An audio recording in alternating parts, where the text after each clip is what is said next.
Good morning. Dr. FZLINDA, can we test your mic? Can we make a can we do a testing first? Okay, sure. Can you hear my voice Okay. well?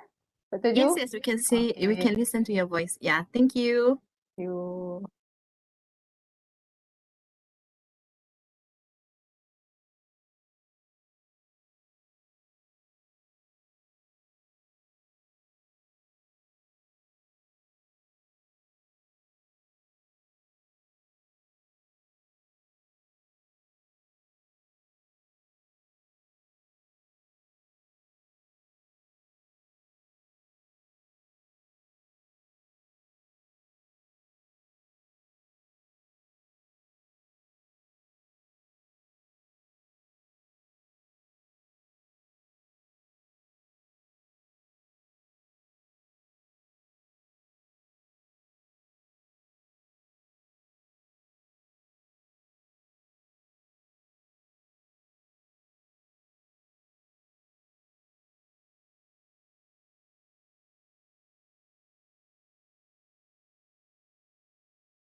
Dr. Ju, can I try to share my slide? Can I?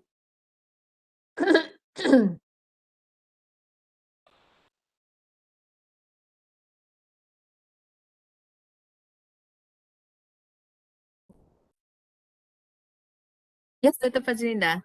Okay.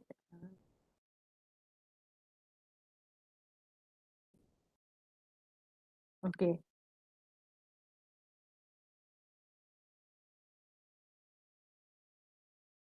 Okay.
Okay, we have 18 participants, I think around 17 participants.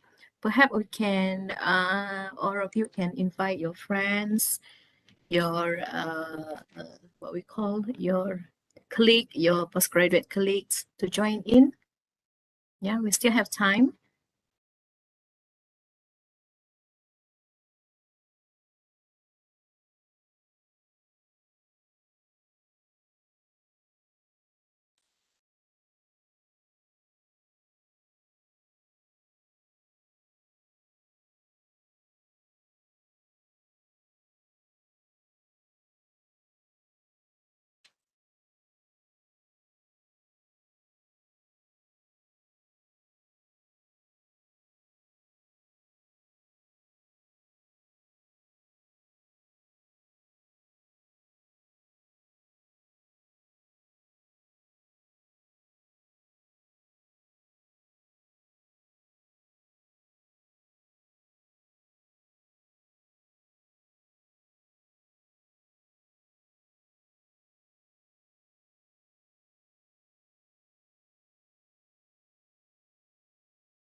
Okay, a very good morning, everyone. Okay, a very good day to everyone who turned out for today's sessions. Okay, today we are having a postgraduate workshop seminar organized by our faculty from a postgraduate section. Right, so today we're going to have Dr. FZLINDA FABEIL. She will be sharing on the conducting an depth interview. Right, so before she proceed, okay, so we still have space and we still have time to invite your friends, right, your postgraduate colleagues to join us this morning. Okay, even though you are first year student, you have not gone through this process, but you can get this as a what we call as gaining some knowledge. Yeah, so in order for you to preparing your methods, in order you to prepare yourself for the field works, yeah, if you are the one who doing this in-depth interview. Yeah, so without further ado, okay, let me introduce our speaker for today. All right, so let me read through her bio. All right, so Dr. FZLINDA FABEIL is a senior lecturer of entrepreneurship program at the Faculties of Business, Economic and Accountancy, University of Malaysia, Sabah. She graduated with a PhD in entrepreneurship from the University of Edinburgh, Scotland, United Kingdom. She teaches and supervises undergrads and postgraduates in courses related to business, management, and entrepreneurship. Presently, Dr. FZLINDA is a head of entrepreneurship program in FPEP, and also a research fellow in the Small Islands Research Center, UMS. Her research her research interests are focused on the entrepreneurships, particularly on micro enterprises, rural enterprises, women entrepreneur, youth entrepreneur, entrepreneurial educations. Her research works include the understanding of the entrepreneurship process, growth, and performance of small startup through the qualitative approach. Okay, without further ado, okay, we welcome Dr. FZLINDA FABEIL with the sharing for with us today. Yeah, please, Dr. FZLINDA, the floor is Okay. yours. Thank you, Dr. Juliana. Our moderator today. Okay, so Assalamualaikum and good morning to students. Okay, as well as the host. We have Miss Elizabeth. Okay, thank you for inviting me to share. Right, um, a basic knowledge on how to conduct that interview. Okay, so this my topic today is actually sharing lah, right? Sharing some experience, my limited knowledge on how you can conduct right interview, right? If you plan to employ interview, right, in your research lah, research study. Okay, the next slide. Okay, so what I will share with you today is what is depth interview, right? It's a basic method of data gathering. Why you use depth interview, and when to use depth interview. So what to consider, right? Why you consider depth interview, and then we'll share a little bit on sampling selection for depth interview as well as the development of interview guide. Okay. Okay, look at this conversation. Okay, I picked this from handbook, right? Qualitative study handbook, right? The book shared about the conversation in drama, right? Drama by William Shakespeare. So this is between Hamlet and Polonius. You see, so Hamlet said, "Do you see yonder cloud that's almost in the shape of camel?" So you see at in the cloud, macam shape camel lah, right? Unta. And then Polonius replied, "Okay, by the mass, and this like a camel. Indeed, yes, it is like a camel. The cloud looks like a camel, the shape." Then Hamlet replied again, "Me think it is like a whistle. Whistle is like is a mammal lah, right? Animal, mammal animal." Polonius said it is back like a whistle. Yeah, they follow Polonius repeat what Hamlet has said lah, right? It's a cloud like a whistle. Yes, it's back like a whistle. Then Hamlet replied again, "Oh, like a whale?" Then Polonius said, "Yeah, very like a whale." So these examples of conversation, or can be maybe some interview, right? Also lead to this way of communicating, a way of gathering data. Okay, so it's called leading, right? You lead the respondent to your answer. It's not from the respondent itself, it's from the interviewer, right? So these are one of the issue lah during interview. Okay, then all right, this cartoon from I took is from cartoon stock. Okay, the interview is asking questions and getting answers, right? You ask questions and you expect for an answer from the respondent, right? From the interviewee, right? And it much tedious and harder task, but powerful tool for gathering data. Okay, so you will see after this what is why interview is so powerful. Okay, so you look at this cartoon. So it's either when you ask the interviewee is well prepared. Look at macam dia pakai baju apa ni, pergi planet kan, pergi space tu like well prepared. You once during the interview or after the interview, so you look at the interviewee, it's almost instinct. Nak apa ni, nak tinggal tengkorak je kan. So it means that that interview here, the interviewer has already gathered so much data from the interviewee. So this is just kita panggil what a cartoon lah kan, like to what happened lah, the outcome from the interview, right? The interviewer will get so much data from the interviewee. Okay. Okay, so for introductions, right? Where is interviewee though in your research method? Okay, interview can be qualitative or quantitative. Okay, so qualitative is provide rich data. So why we use interview? Because in qualitative study, because it provide rich data, so much data that you can gain from interview, and it is in-depth experiential, right? It study the episode of the respondent's life, episode, the history, right? The perception, the experience. Compared to quantitative, when we use interview in quantitative study, it normally to gather a simple point of on a scale of 1 to 5 or dimensions. So let's say you want to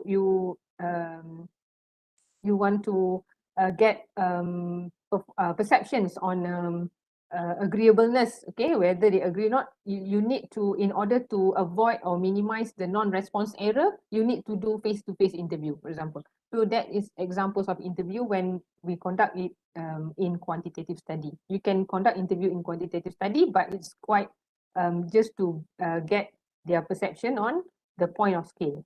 Okay. Then in qualitative study interview, we call depth interview. While depth interview, because of provide rich data, you want to study deeper the respondent's life. Okay, it will produce narrative story or experience and views from the respondents, right? About what do they think about this scenario, or give their opinion, okay, share their opinion, experience. So that is the data that provide through depth interview lah. Okay. Then modes of non-verbal communication in interviewing. Yes, through depth interview you can observe, right? Interviewer can observe the what we call abnormal body language or abnormal facial expression of the interviewee. So that is the way of communication as well, non-verbal communication. So you can, if in your research objective you want to tackle all this movement, body movement or body language. So if that is the objective of your study, then you can use that interview. Okay, face-to-face interview lah. Okay. For structured for interview that you conduct in a quantitative study is more structured, right? You can use same, you can ask them face to face, you can interview them through telephone or online, but it's only produce an objective measurement. So based on the what data that you have in hand, so only that measurement lah, that objective and statistical data. Okay. So the tools used for in interview, we call it as discussion guide ataupun interview guide. Okay. For quantitative, we call it questionnaire. Okay, questionnaire. So you can refer to Bryman or Denzin and Lincoln. This is a good handbook for qualitative study lah. So it contains about interview, depth interview. You can refer, you can read more. Okay. Okay. Can I ask you? Okay, these examples of interview or what we call this as questionnaire, kan? Okay. Is this okay? Used for in quantity if you want to interview the respondent, okay, using these tools. Is it quantitative or qualitative? Anyone? In quantitative study or qualitative study? Anyone can answer?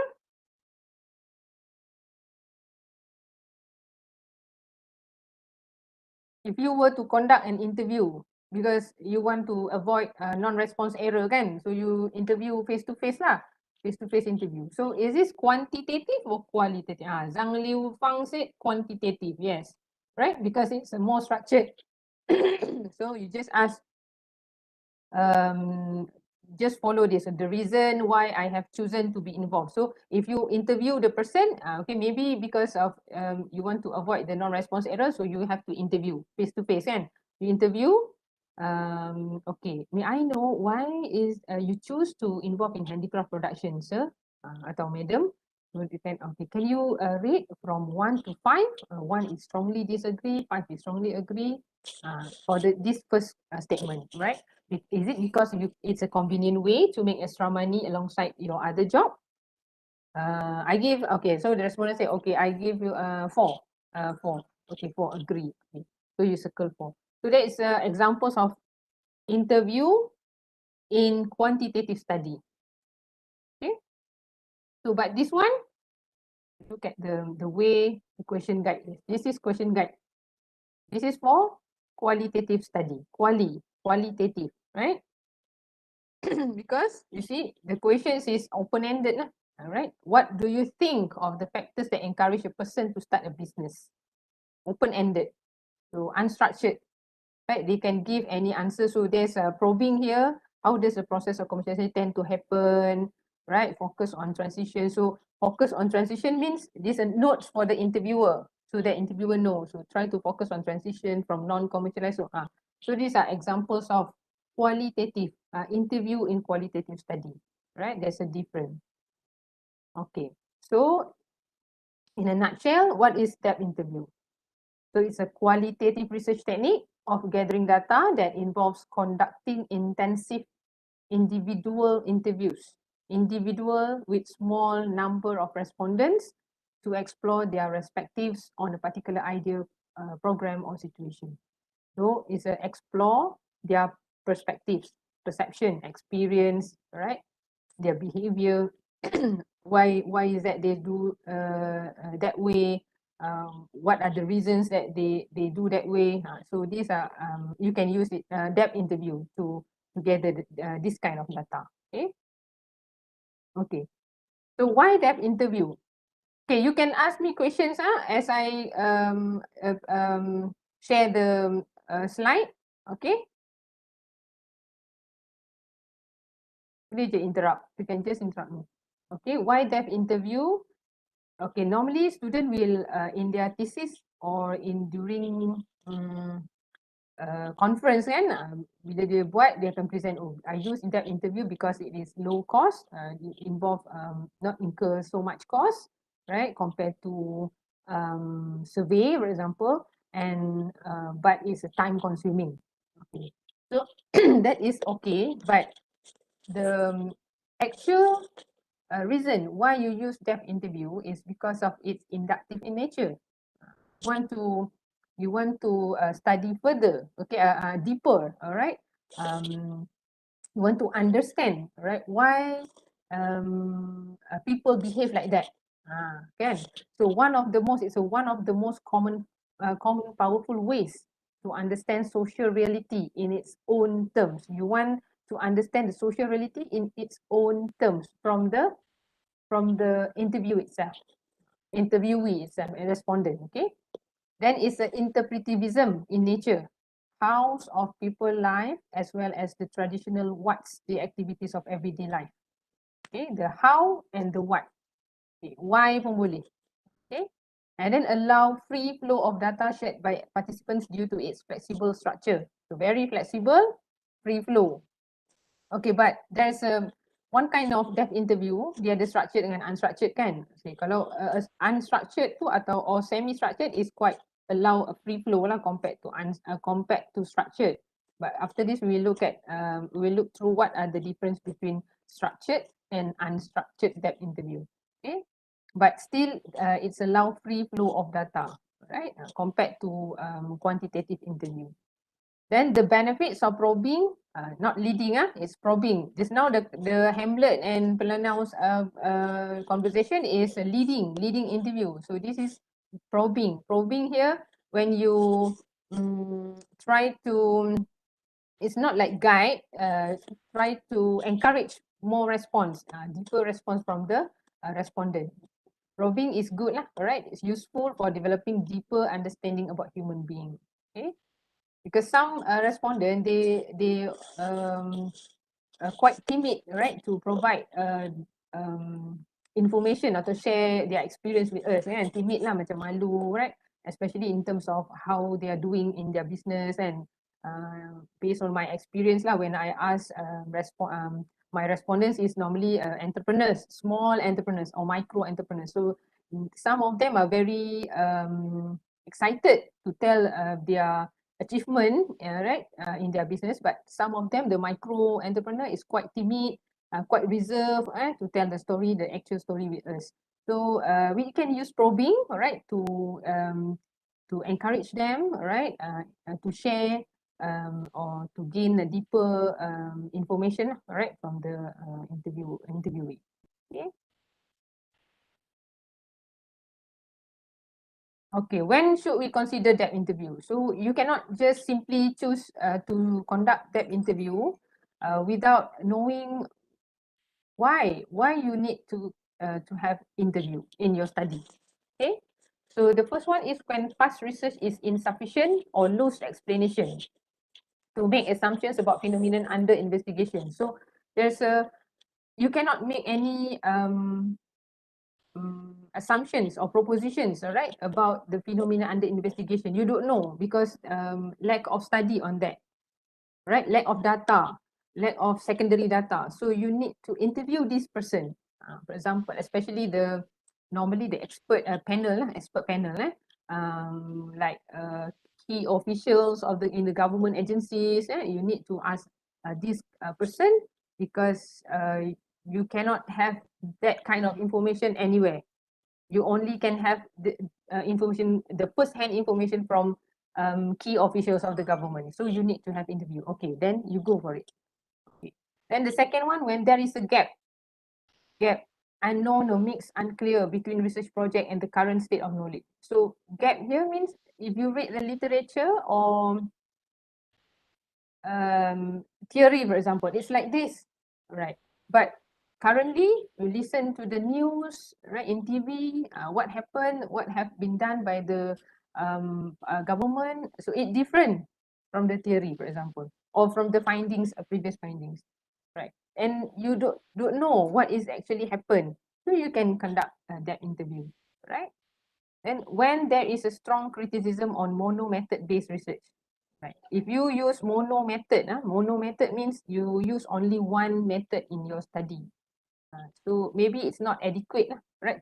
If you want to cross validate, so you can, let's say you use survey, you have come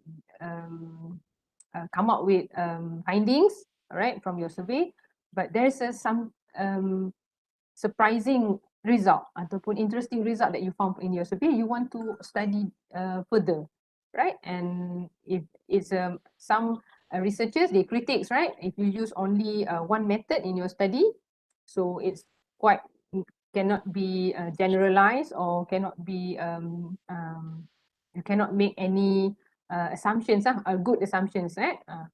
So you can add and other types, right? On top of your survey method, you can add interview. So itu kadang-kadang dalam Creswell dipanggil apa, Dr. Ju? Once after you conduct survey, you conduct interview lagi. Mixed method, yang mana? Explanatory ke? Explanatory, yeah. Explanatory based method. Kan? So you can use lah, right? You add in order to compensate your mono method tu lah. Okay.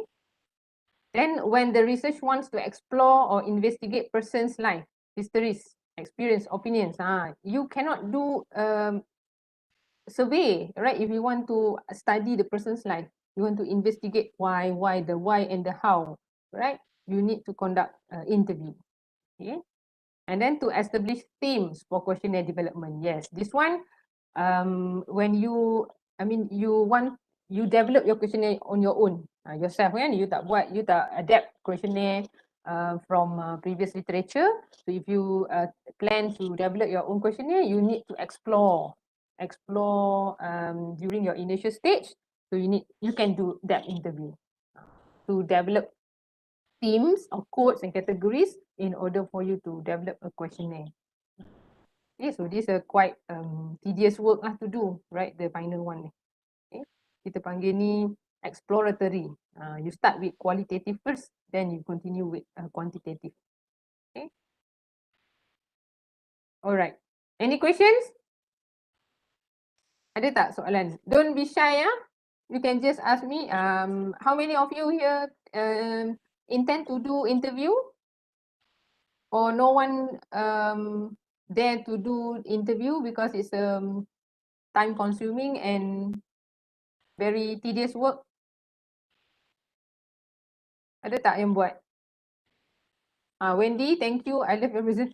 Wendy is my student. Wendy is already in the final stage of the, now she is writing for thesis final for Viva. Okay, so Wendy use interview, right, Wendy? Yeah, like you explained now, it even make me understand much better. Yeah. Yeah, you can use this to revise your chapter 4. Yeah. Okay. Yeah. Okay. Very good. Thank you. Okay, good. Very informative. Yeah. All right. Okay. So, anyone, any else what would like plan to do interview in your study? I think there's one student kan macam Humberto, are you using interview, right? Hello, yes, I am. Yeah, good. Yeah, Humberto already passed his proposal defense with excellent, in excellent. So I think I mean you will not have any issue with this because I have seen your proposal before, and yeah, you will do interview, right? Is it Yes, thank you, doctor. Yeah, exactly. I'm collecting, I'm performing the interviews right now. Yeah, good. Yeah, good. Good, Humberto. Yeah. All the best. Yeah. Thank you. Thank you, doctor. Okay. So, okay, so I continue. All right, that interview can be exploratory and explanatory, as I mentioned just now. Okay, exploratory when there are not many theoretical explanations. So there's no theory about that. There's a lack of information about your study from the literature. So you want to explore. You need to explore, right? The issues or the problem. Let's say you want to know what is the actual challenges, what is the actual problems towards this issue. Nowadays, the current issue that you want to study, right? So you can use, we can call this as exploratory. You can use interview to explore for gathering general information to gain familiarity with the subject and achieve new insights. Okay. So the key variables are not clearly defined. Normally, those researcher who use interview to explore for exploratory reason, the key variables you don't have to clearly define lah, right? You don't have to prepare ataupun have a structured key variables. So it's just fine to explore, except you have you when you do you develop your questionnaire guide, make sure it's meet your research objective. That's all. But the second one is explanatory. Explanatory is following the results of a research that has already been done. So let's say there's a theory about that, there's a findings about that, or you, based on your survey, you have done the survey, and you want to explain more further. Why is this happen? What makes this happen, or what is the reason for this, behind this, right, this result? So you can use interview also, right? It's an explanatory reason, explanatory in nature. When you want to know more in-depth information about the topics. Oh, then here key variables are defined. So you already know what are the things that you want to ask. So that is explanatory because you already have the data results, right? You already have the theory, right? You have already have the variables of from the survey as well as from the literature. So you can define it in order to develop an interview guide. Okay, so this is explanatory. Okay, so interview can also be structured and unstructured, right? Structured and unstructured. So you can decide. So yours is structured or unstructured. So structured here, when the interview aims at capturing precise data of a codable nature in order to explain behavior within pre-established categories. So you already have category, the themes or the variables that you want to ask. You dah buat dah, you have developed it first in initial stage, right? Structured. So it's provide little flexibility, more like a survey, repeated depth interviews. So you ask all respondents the same series of pre-established questions. with a limited set of response categories. So same questions for all respondents. Okay, so it's a little flexibility lah. This is structured. The interviewer records taking notes of the responses according to a coding scheme. So you already have coding scheme, maybe through your literature study or from your survey, okay, your results. You dah ada coding scheme. Coding scheme here means the variables lah that you want to ask. Okay. Then in a standardized and straightforward manner, formal setting. Normally it's in a formal setting. You follow the sequence of the questions, the question wording. You will not ask the way you you have a standard wording, all right, in an interview. So you cannot use your own word in order to minimize the non-response error lah ataupun non-sampling error. Okay. So examples of structured interview are the focus group, brainstorming or Delphi. Okay. So I hope you understand what is focus group, brainstorming, Delphi. So the examples lah. Right. Focus group when you ask your respondents in a group. Okay. Brainstorming also in a group. Delphi, this one is can be in group, but it's more for expert panel. Okay. This is expert person. Okay. Then unstructured. Siapa? Wendy, can you off your mic? I think you forgot to off your mic. Okay, thank you. Okay, unstructured attempts to understand the complex behavior of members of society without imposing any prior categorization that may limit the field inquiry. So you will not have any categorization or any pre-established categories. You unstructured lah. You in order to understand the complex behavior. Okay, because if you have a structured questionnaire, so you cannot gather deeper ataupun further information from the respondents, right? This is for unstructured. Tend to be open-ended, flexible, and adapt to what people tell you. So it's if between respondents, right? Respondents might reply have different experience, right? Different age, for example, different level of education. So the way they respond to you will influence you to react for the second or for the following questions. So it's adapt to what people tell you.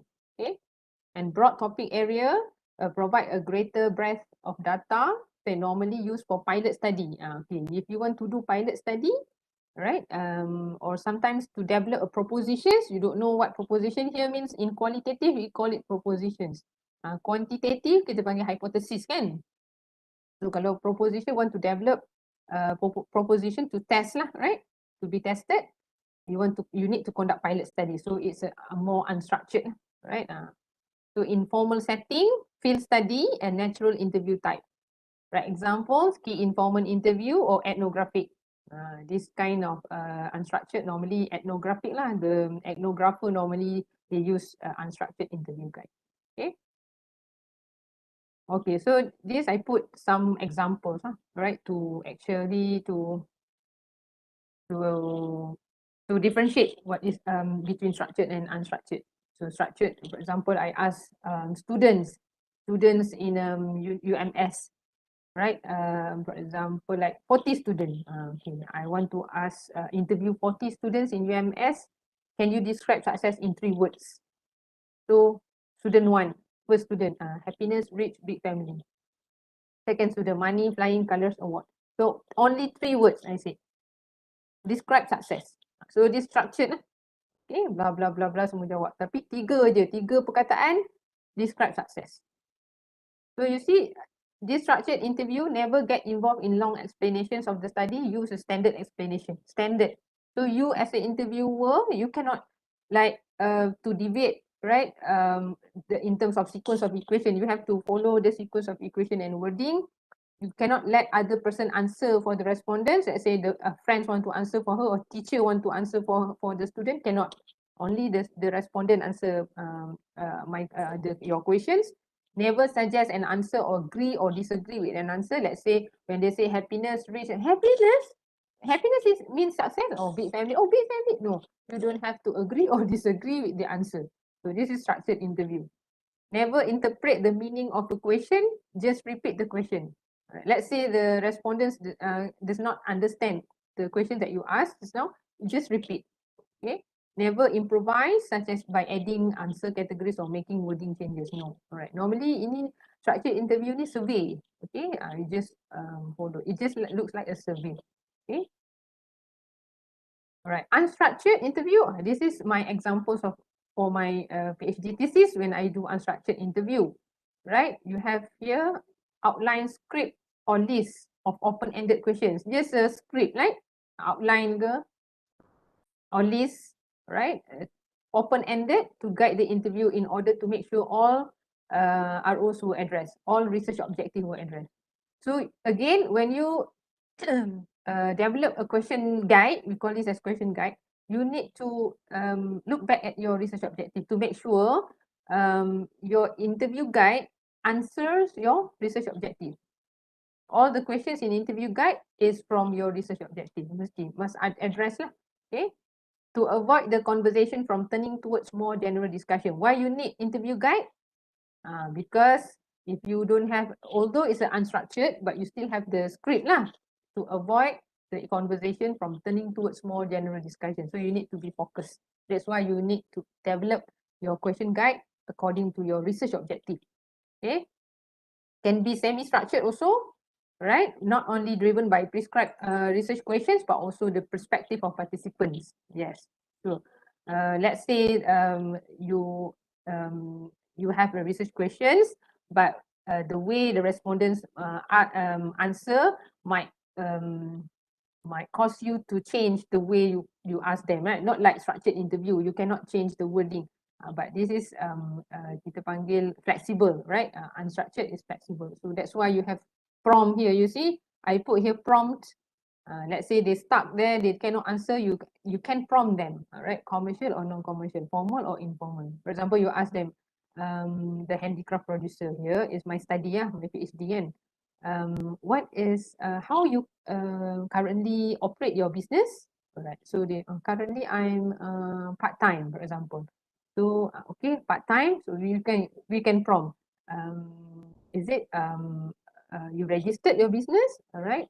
Or you make it for you make handicraft for your own use, or you make handicraft for sale. So commercial or non-commercial, formal or informal, part-time. Part-time means informal. Right. So this is the way how you prompt the answers and the responses. Okay. Then start with a brief set of prompt questions first and let the participant respond freely. Okay, so actually I have section 1 and intro section lah. So I just cut a crop here so you tak nampak. So actually you need to start with the brief set of prompt questions first. Okay, can be guided by initial conceptual framework. Yes, if you normally for explanatory interview and explanatory research, you should have a initial conceptual framework, right? A list of categories and codes, right, which you can use to develop your question guide. Okay, you can use that. Okay, for example, like so I have here, I think in my section 4 here. Okay, what do you think of the factors that encourage a person to start a business, for example? So based on my reading in the literature, so I found that there's internal and external factors. So internal, external. So I put here. So this is my initial conceptual literature or conceptual framework lah. Okay, to guide the respondent. So that the respondent answers is you can focus on only the important responses. Okay, based on your research objective and your initial conceptual framework. Okay. So these are my examples when I conduct interview to my research objective. For example, number 3, right? I have 4 research objective for qualitative study, but number 3, for example, to investigate factors that stimulate or prevent moves to a greater level of commercialization, right? To by exploring handicraft producers' perceptions of the challenges and benefits of domestic versus workshop-based production, for example. So you look at the question. So these are perception and attitude. So I ask them in terms of benefit and advantages, why they operate in a workshop, why they operate in a home base, their handicraft business. And so it answer the research objective ni. What factors stimulate or prevent moves to a greater level of commercialization? To a greater level of commercialization here means the full time in a workshop, in a proper workshop. So I ask them, can in this just a simple statement je lah kan? So can you what do you think the benefits of conducting in home at home, your business at home? So if the producer make handicraft at home, so you ask them, why you make handicraft at home? Can you tell me the advantages or the benefits? So they will answer you, right? What do you think the problems encountered when doing this business at home? So this is the way how you response. If they once after their response to you, so you have to adapt, right? The following questions have to adapt to the responses, previous responses. Okay. Alright, so before we go to sample, ini simple je ni. Okay. Any questions regarding the interview guide? Anyone want to share their experience or maybe already done interview with done interview in their study, so you want to share with your friends? Okay. Interview normally undertake by researcher in education field, marketing field. Normally marketing they conduct interview, but I'm not sure in students you can ask. Yeah, you can ask me. I'm not sure, but in UMS in our faculty, I don't know whether in marketing study or any marketing study, right, or students have done interview lah in their study. Okay, so normally in many universities, top universities in university like UPM, UPM especially, right? KM, not really UPM. Normally, they most of the students conduct depth interview, right, in their study. Dr. Ju ada soalan ke? Sorry saya tak nampak dia punya. So far belum ada lagi Okay, Dr. tak ada. FZLINDA. Tak apalah. Yeah. Okay, terima kasih. Alright. Alright, so we go to sample selection lah for that interview. Okay, so when people ask what is the kita panggil what is enough lah, right? Number, the adequate number for a depth interview. So it's actually no particular fit size. So this is based on Ritchie and Lewis, Miles and Haberman, even Craswell. So they did mention that there's no particular fit size or kita panggil effective size lah, right? To conduct for sampling, right? For samples of a depth interview. Because the main objective of depth interview is to study in-depth participants' experience, okay, or processes and perceptions, right, rather than seeking statistical significance. So that is the not to come up with statistical data or statistical significance test, right? It's more to understand deeper how people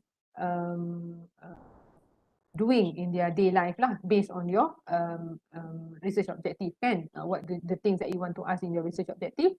So that is the important things that you want to study. So not the statistical analysis. Okay. So normally Miles and Haberman said, so it involves small sample size between 10 to 30, right? But not wholly pre-specified. So you will not tell that, you will not say in qualitative study, in depth interview especially, will not mention the numbers, right?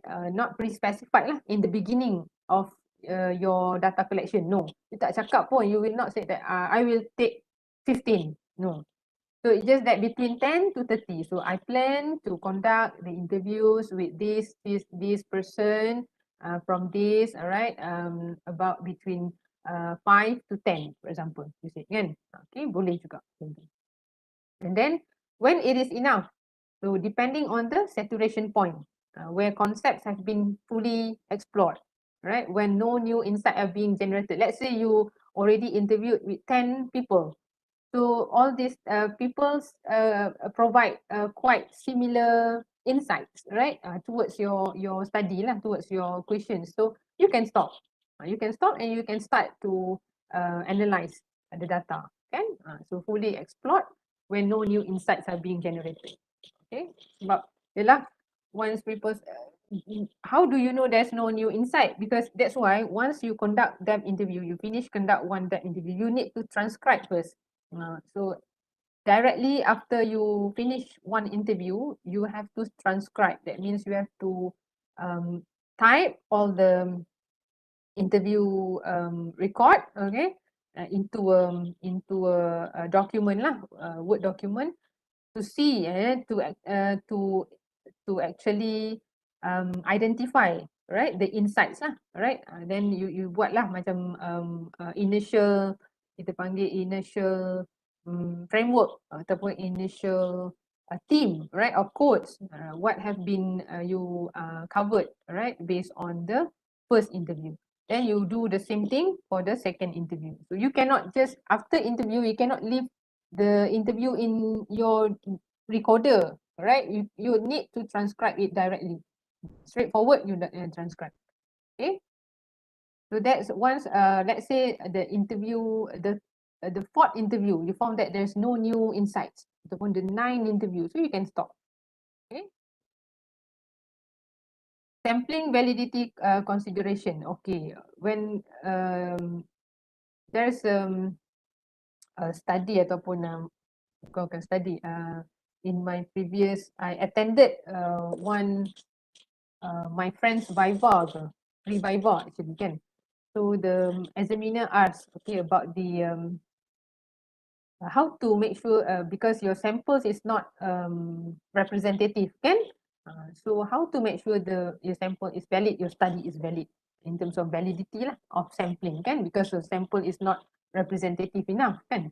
You just choose between 10 to 30, right, just and then come up with a qualitative data and transcribe and analyze, and that's it. So but the number is too small. So as I said, that interviews is purposive, right? Tend to be purposive.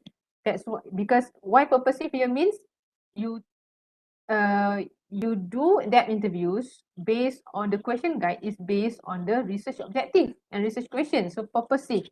So your research questions is your research objective is to ask respondent, for example, handicraft entrepreneur, micro handicraft entrepreneur, in where, right, about their experience, how to start, why they start business, why they start handicraft, for example, handicraft making. So very purposive. So that's why you go to the only handicraft people in which area who conduct business as who conduct handicraft making or who do handicraft making at home as well as in a workshop, for example. So very purposive. It depends on your research questions and who you will ask. So this actually can valid your sample, right? You have a valid sample. Then approach the right participants through the use of informants or snowballing techniques. Right. So again, because it's purposive, you need to approach the right participants. Normally, right, if your study is about to ask respondents about their perception on policy or apa contoh certain their views on issues or challenges, so you can ask the respondents with position of power, the high position in a government agency, for example, or those with many years of experience or entrepreneur, the most successful entrepreneurs. All right, you need to ask them. So this, by approaching the right participants based on their position of power or based on the number of years of experience, can actually provide a valid responses to your study. So this is, you can consider as a valid sampling. Okay, and if you study a population, for example, you can set a primary characteristics or criterion. So this is basis for selecting the samples. Okay, so these three things is as actually compensate lah, right, the non-representative sampling of your qualitative study or qualitative interview. Okay, you set a primary characteristic. For example, 10. Let's say you want to interview 10 you want to interview 10 respondents. So you set the characteristics for these 10 in terms of you have a various income level. 3 of them have low income level. 3 of them have middle income level. 3 of them have high income level. And in terms of education, so some of them are finished primary school. Some of it, so it's a variation lah, right? And gender, 5 men or 5 women, for example. You can set the primary criteria. So this primary criteria ni is based on your research questions. What do you want to study? Which criteria is important, right, for you to use as the basis for selecting the samples. Okay. So why criteria is important? Because researcher assume that when we set criteria, it's likely to provide different responses on the topic under investigation. So you can have a maybe those with high income will respond different with those with middle or low income, right? So you will get variation of data. Okay, so it's good and nicely analyzed lah, right? It can be provide kita panggil valid data, right? Because you have all these three. So remember, all these three is important lah when you do sampling for your interview. Okay. Okay, so you can read books from Bryman. Bryman now we have a latest edition 2019, right? And maybe Bryman with friends lah, 2020 and 2021, and Montoya 2016. This is the only edition lah, 2016 for Montoya. So you can have a look at the protocol kita panggil, right? How to make sure good questions. Questions to ask lah, right? It's not only survey tau. In survey, the quantitative researcher normally they want to look at how you adapt, how you develop questionnaire, how you valid that question. You make sure that questionnaire in your survey is valid, right? So you normally students will put there because I refer this to adopt this question from this this researcher, right? Because this question is based on the theory, so it has been tested before, so I use in my study. So that is for quantitative. For qualitative, we also have the protocol there, right? Protocol, how to, we call it as a guideline lah, how to make sure the questions in the interview is a quality or relevant to us, to be asked to questions to respondents, right? So you can refer to Bryman. They have 5 basic elements of discussion guide, and Montoya 4 process of interview protocol refinement. Okay, just look at this now. Let's say let me just, for example, I for my study, for my thesis, I refer to Bryman. So you have to prepare discussion guide on the topic areas. So initial framework. So I have the initial framework in my study. Okay, then ask or record the face sheet information first. So we have the face sheet. Face sheet here in terms of gender, age. Takkanlah kita nak tanya gender kan? When we interview during interview, you cannot ask the person, are you male or female? So you should know earlier. So this, we call this face sheet. So you put all the demographic or personal characteristics of the interviewee into face sheet lah. You should have that because prior to the interview, you should have been contacted the interviewee kan, to make appointment with them, to interview them. So you can fill up the face sheet first. Okay. And then formulate interview questions based on RQs, research questions, but not too specifically. So you can develop your questions to make sure it address your research question. Although it cannot be specific, dia lebih unstructured, but you have to make sure your question in the question guide answer your research questions in your thesis lah, research objective. Okay. Then use language that is comprehensively and relevant to participants. If you ask people in the village area, kan, you cannot ask English. You have to ask in their own, use their own language kan, their mother tongue apa. Bahasa like Sabahan language kan, Sabah language, Sabah dialect ke apa tu, accent ke dialect ke, ataupun language dia pun. So you have to use the local language lah, or otherwise you have to employ translator.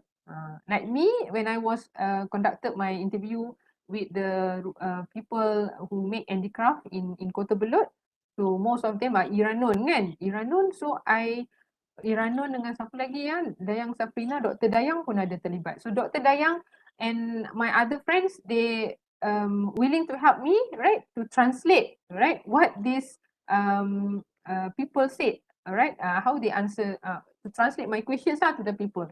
So itu cara lah. So how to make sure that the language we use ini must be understandable lah, understood by the respondent. We cannot use our academic language, right? Because we would like to gather information from them.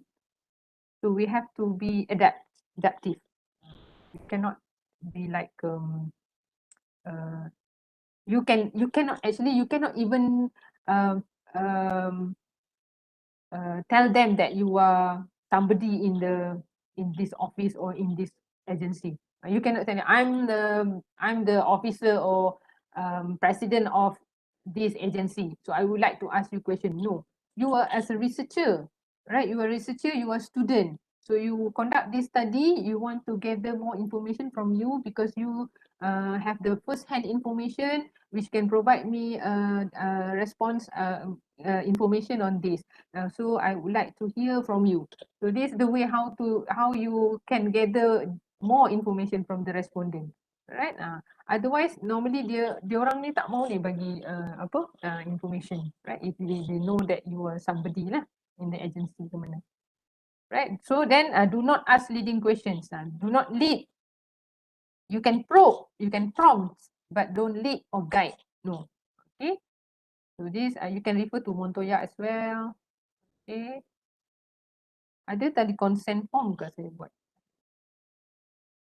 Some interview, you can also ask the interviewee to fill up consent form, especially in the medical research.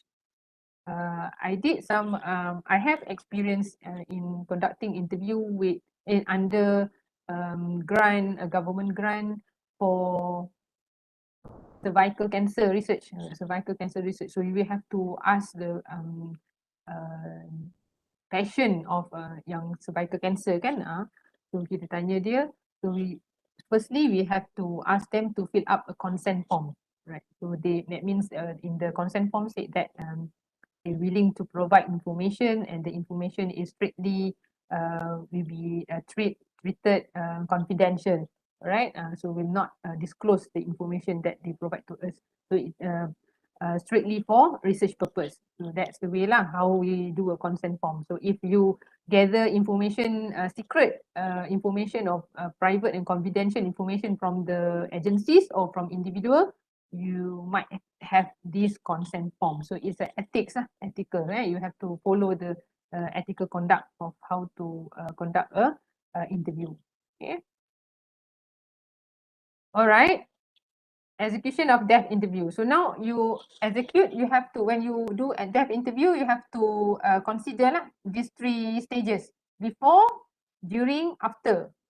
Before, prepare your final version of discussion guide. You have done that and prepare a fieldwork plan. Fieldwork plan here means the gunshot lah. How many, if let's say, how many days that you need lah to conduct your interview, right? How many interviewee per day or per week that you able to conduct with, right? Your interview, and then contact or make appointment. Of course, don't simply kita panggil apa? Go to the interviewee place and just tell them that you want to interview them. No, so because normally deaf interviews conducted with somebody kan, people in a very high position or very important to you in terms of numbers of years of experience kan. So you have to contact them, make appointment and prepare for interview lah. During the interview, here I put ask participant consent for note taking. So you want to take notes, you want to record, you want to take photograph, you need to ask consent from the participant, from the interviewee. Right? You cannot simply take photographs all over the company. Let's say you you interview bosses kan, or the owner of a company, you cannot go around the enterprise or the shop ke, or the agency ataupun the organisation to take photographs, simply take photographs. No, you have to ask consent first. Ni simple thing ni you tahu lah kan. And then start with brief background of your research, build rapport, right? So before you start the interview, you maybe have just brief background about your research, the objective, what is the title of your research, what are you doing. So it's actually PhD research, right? So this is to build rapport, right? So that they feel comfortable before they start and respond to you, right? Record the face sheet, yes, probing but not leading again. So after the interview, you finish the interview, you thank the participant, and small token, I put here question mark. Some of you might consider to give small token of appreciation to the interviewee kan. So depends depending on the cost that you have. Okay, like me, because I interview 16 of the respondents, so I give them, each of them I give them 50 ringgit. Because we have to prepare with that lah, right? Because we have decided, we have planned to do in-depth interview, so we should have plan in terms of cost and time. So you know that. So if you don't have much money in order to provide tokens, so maybe you can give them a letter of appreciation, okay? Letter of appreciation there. Say thank you to them for their cooperation as one of the participants in my research. So that's would be nice. Okay, thank the participant. Then draft a summary sheet to check. This is where I said once you finish, you draft from the notes that you taken during the interview. You can draft a summary sheet. Okay, to check any information that was overlooked. All right, what else that you missed to ask. So maybe after when you got home, then you realize that, oh, I forgot to ask this question. So if you have the number or phone number of the interviewee, you can just call lah, and you can call. You can just I forgot to ask this question. One simple question, so you can just ask them if you really need that answers.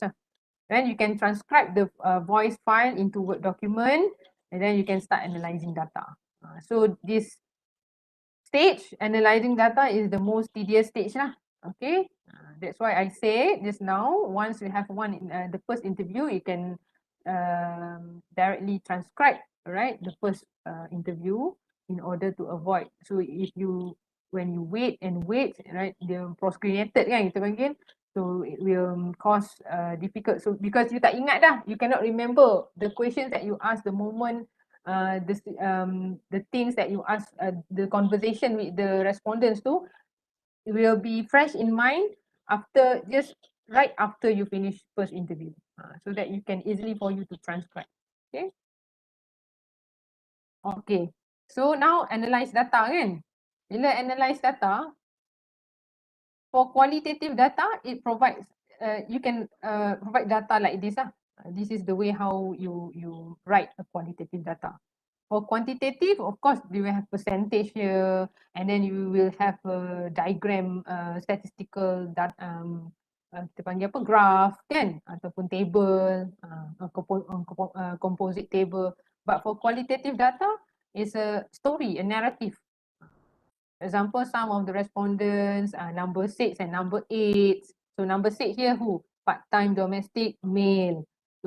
So here, this one is based, must address apa ni, related to your research objective. If you really want to study whether they're part-time or full-time, so you put here part-time.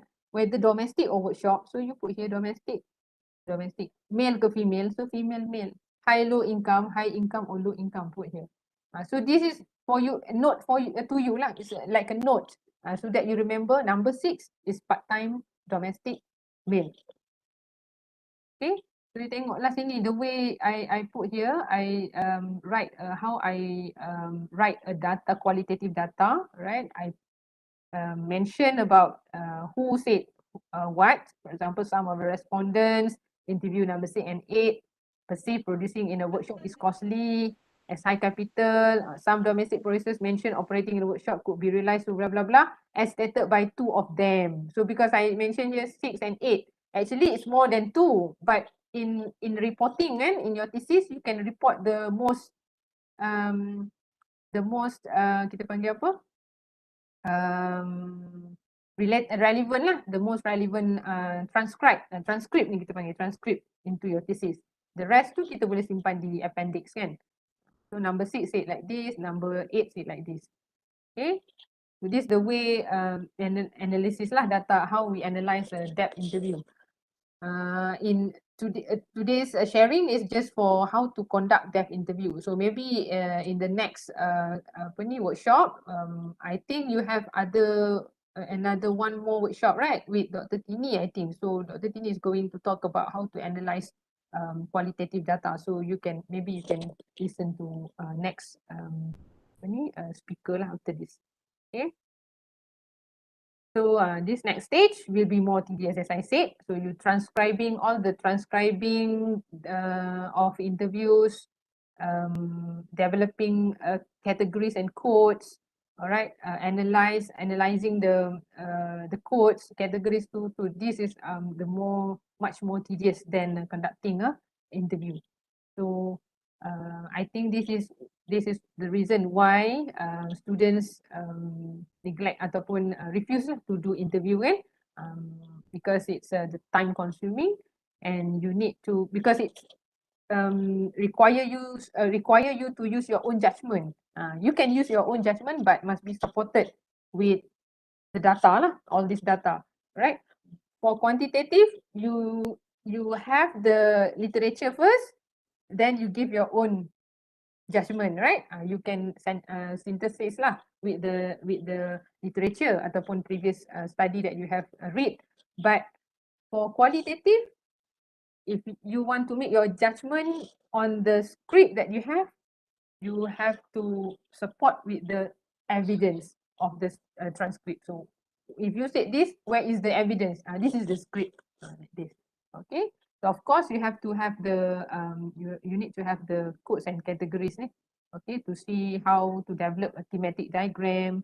You can develop a patterns. So depending on your research objective, is it you want to develop a diagram, a thematic diagram, or you just want to see the patterns or association of data.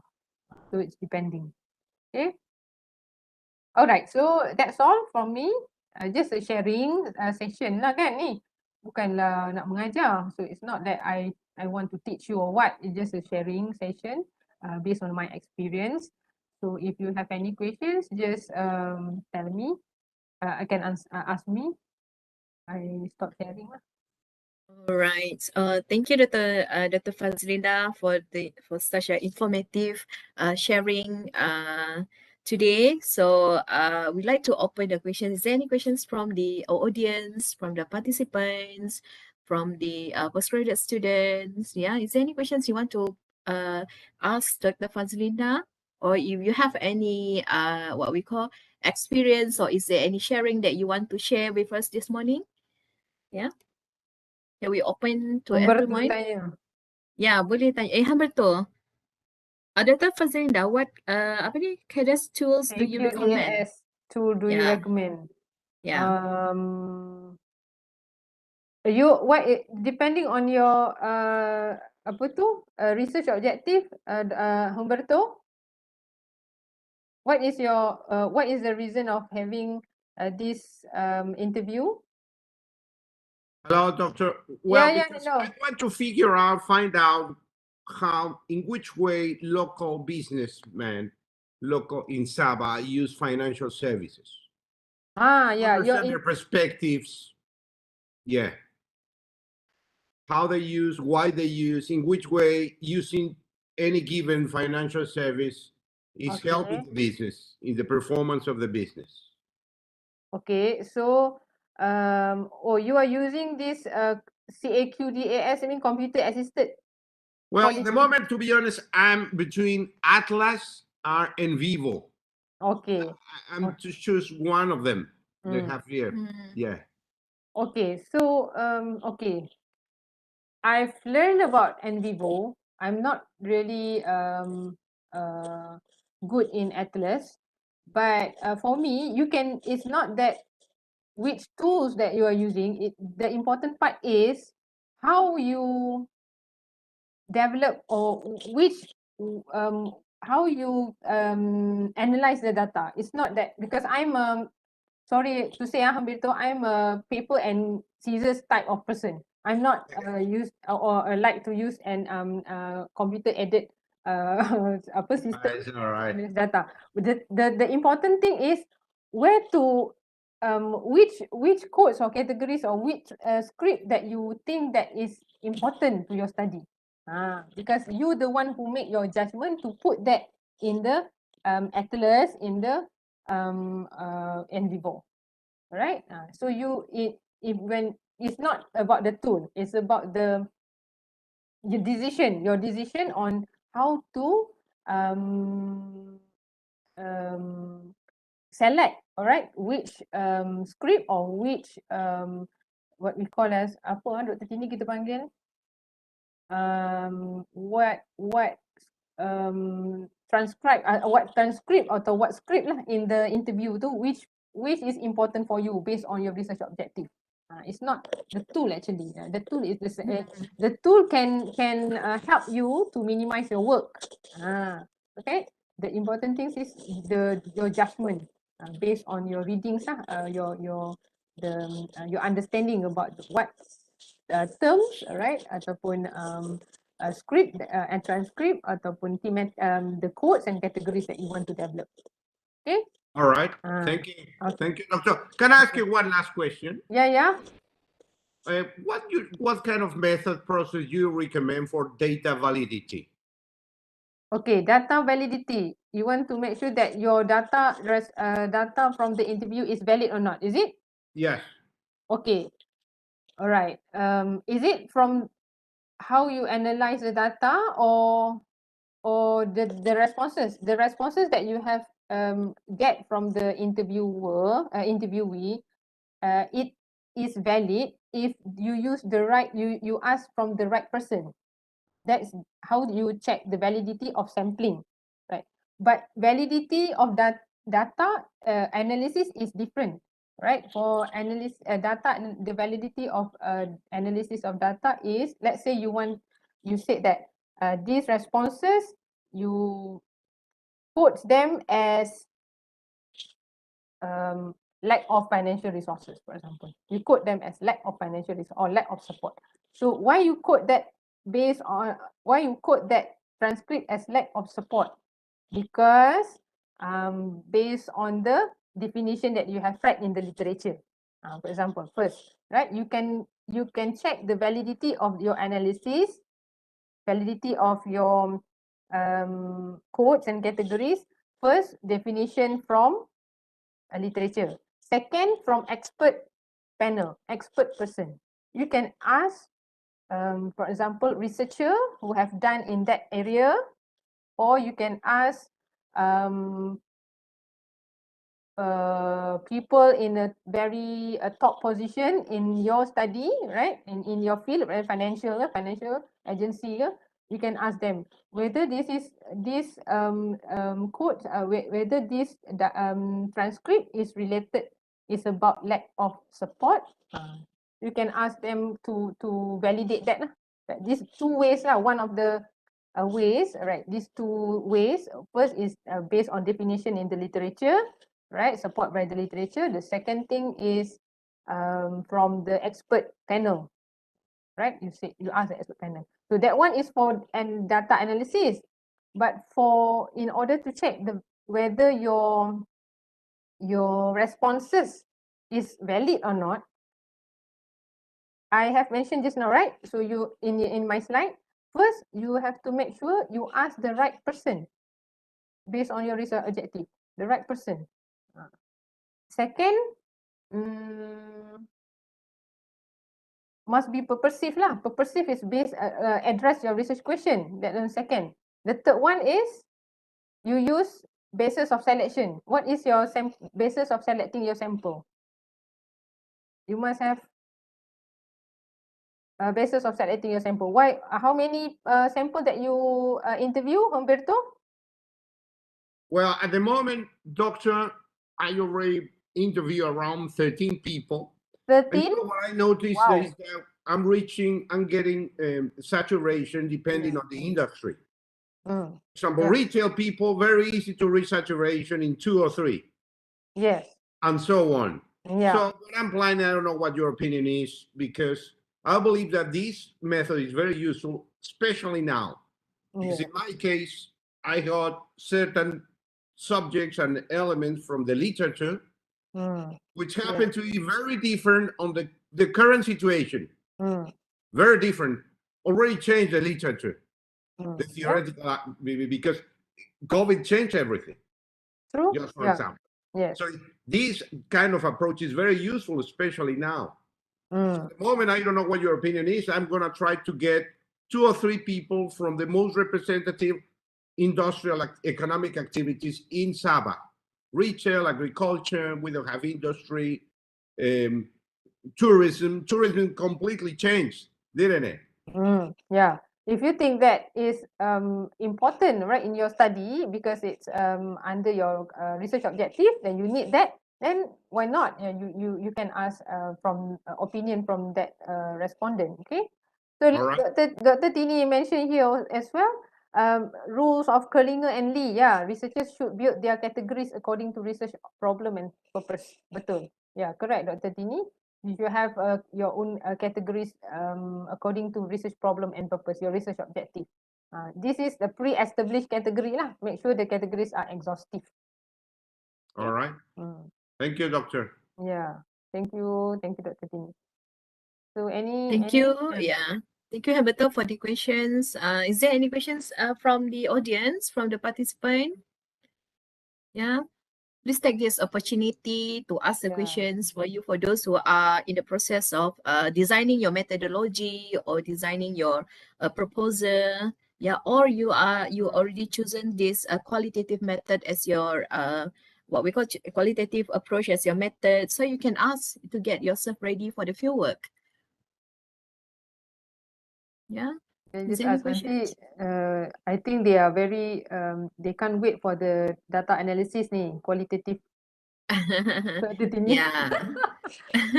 So, yeah, the most tedious part lah. Okay, because analyzing a qualitative data is very, alright, Yeah. challenging. Yeah, Okay. All demanding. right. So, is there any questions again? So, if there's no, Hello, yeah, Assalamualaikum. yeah. Dr. Ju, Yeah. Hello. Cynthia. Yeah. Assalamualaikum, Dr. Fazlinda. Waalaikumsalam, Madam Soraya. So sini mau Yeah, tanya. madam. I have a questions. I'm not yet towards my proposal defense because my attention towards creative industry. Since Doctor mentions your research, your PhD research previously on craft industry, kan? So I would like to ask your opinion for your informations that actually I didn't yet decide what method I going to use for my study, but I'm more focused. I just focus on towards the creative industry. I mean the creative entrepreneurs. When I look at the definition of creative industry, is those creative persons that can produce their artworks. So since doctor already done in craft industry, I touch on very broad creative industry. Those actually got so many categories. I would like to ask your opinion. Is it better to focus on one industry? Because under creative industry, of course, is including the craft industries, those artists, content creators, because dasar industri kreatif negara divided by 3 categories, multimedia, seni budaya, warisan budaya. So in your opinion, doctor, what do you think? Is it better to focus in what a small, like what you did or it's better to cover the 3 different category under definition of dasar industri kreatif negara? Thank you very much, Doctor. Oh, ni lain lah soalan ni. Suraya. Okay. Opinion, Doctor. Okay. Thank you, Doctor. You punya sebenarnya depending juga on your objective. Okay, you tadi just now you mention industry kan? So are you intend to study the industry as a whole or sector? Sector, business sector lain. So what is your aim maknanya research aim? What is the apa ni?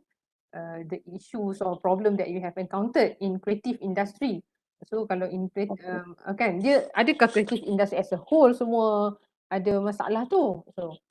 So it apa dia kena you have to look at the very initial part lah, the problems tu di mana.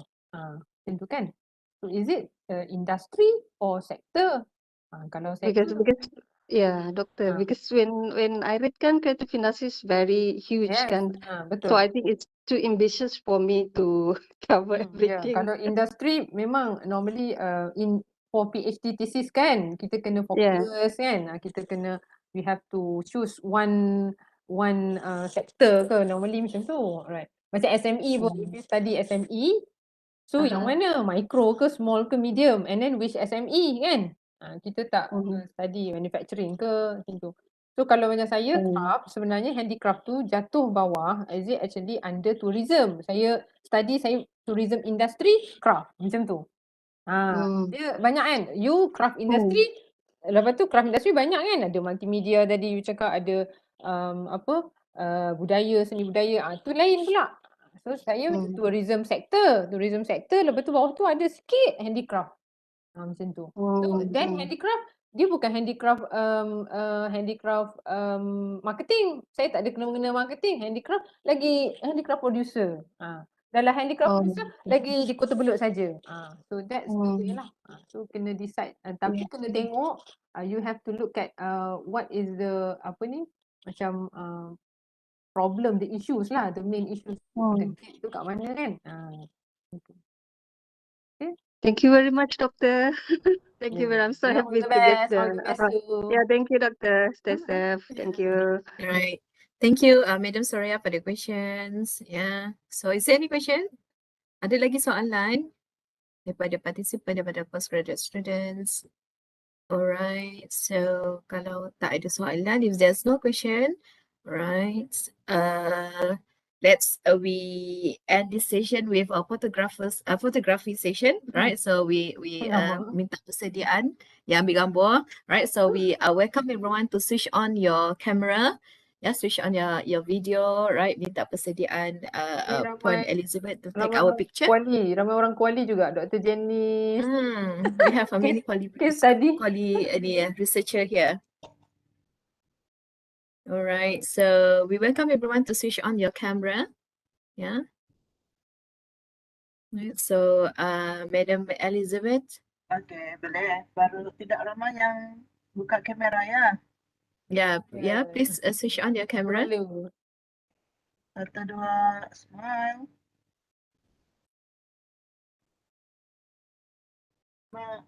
1, 2, smile. Okay.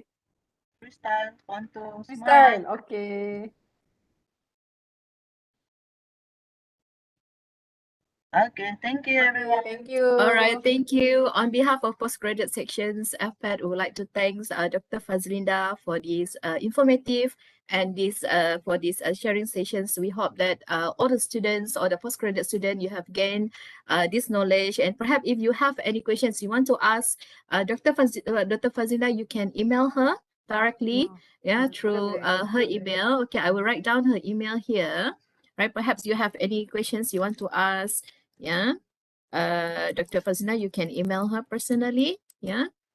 All right. So with that, thank you everyone. So we hope you guys, we hope everyone can what we call attend for the next series of our workshop. Yeah, we have numbers of scheduled workshop already being planned for this for you all as a postgraduate student to enhance and to improve your what we call and prepare yourself, prepare you for your proposal defense, to do your what we call to do your defense and also do the data analysis, do your methods, so this kinds of thing. Yeah, please stay tuned with our postgraduate section.